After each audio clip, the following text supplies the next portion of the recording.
Hi, I'm Travis Maragliata from Team Buffalo Outdoors. Today, we're going to go over 7 tips for tuna fishing if you're fishing on the East Coast like we are. Go down to OBX in March, they are killing it. It seems like tuna fishing has been getting better and better every year. And right now, I would say we're getting towards the peak. They're killing it in North Carolina right now, and we're expecting New Jersey to have a phenomenal season. So it's early spring. We're getting ready for the striper season, but we're talking tuna today. Tuna.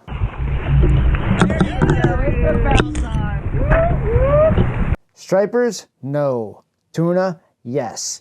Okay, so what's the first tip? The first tip, tip number 1, that is going to be trolling.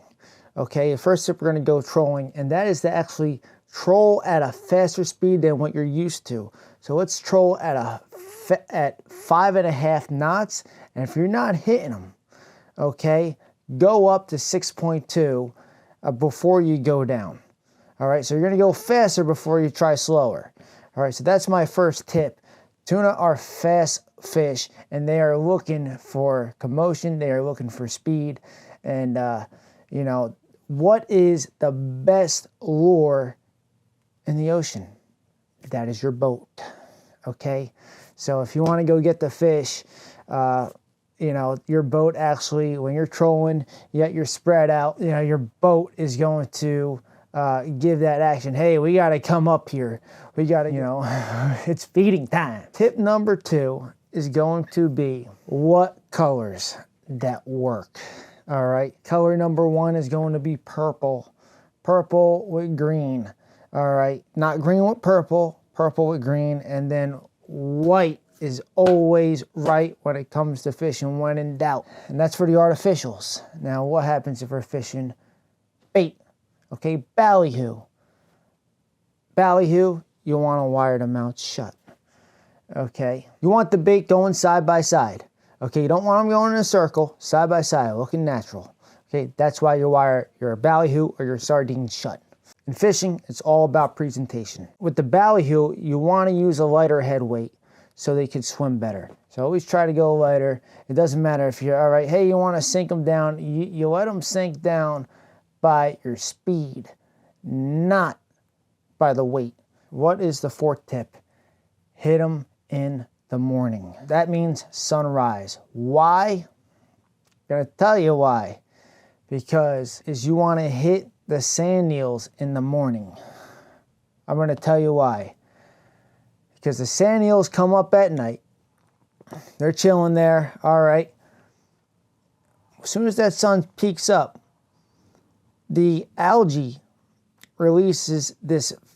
They start photosynthesizing and releases this toxin that the eels don't like, so they actually start going down towards the bottom. So now you're going to have that spread. The tuna are going to be more up on top, so you're going to have your best chance of jigging, popping, and that's why you want to hit them early in the morning. My 5th tip is going to be wind. What wind is best? Well, a lot of people say west is best. Actually, the north wind for tuna is the best, up by northwest. East is a beast, as always, but every time you get a north wind, you're going to want to go out there and get on tuna. Okay, tip number 6 is going to be jigging and popping. What kind of jigging and popping you want to do? There's a couple, all right? You could, when you got hitting the sand eels and the sand eels are on the bottom, you want to do the vertical jig, all right? But you could also mix it up with a speed jig. You want to and now every 1 hit, 1 turn. 1 hit, 1 turn. You know, it doesn't have to be too fast, but you want to make sure that is good. Oh, it hits hard. That tuna hit hard. No.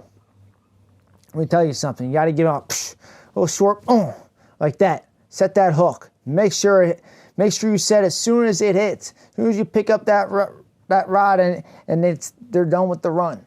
Okay, then you want good reel cadence. That is perfect because you let a little tension, you let a little slack in that line, that fish gonna jig it out. And make sure your drag is set right. I can't stress that enough. And my last tip is going to be meter braid and line counters. You want to make sure when you're trolling, especially if you're trolling, you know your depth. Even jigging too. Hey, get them down. They're at 75 feet. You get it with the line counters. You say, hey, two colors. All right, 2 colors down. All right, maybe you're trolling out. You got your spread out. All right, you don't need outriggers. You have your side bars, your spreader bars. You have your side trackers. With that being said, to make sure that, hey, your side are out 100 yards. Maybe your second one's out 75 yards. Okay, and then you have 125 yards in the middle. Okay, and then your middle one, the ones with the propper, maybe at 50. Okay. Reason why that, because you go to make the turn, you don't want to get tangled. You don't want to, put them all back in. But if you have any more tips, leave a comment below. I'm Travis from Team Buffalo Outdoors. Thanks for watching. Make sure you like, subscribe, and share this video if you found value in this content.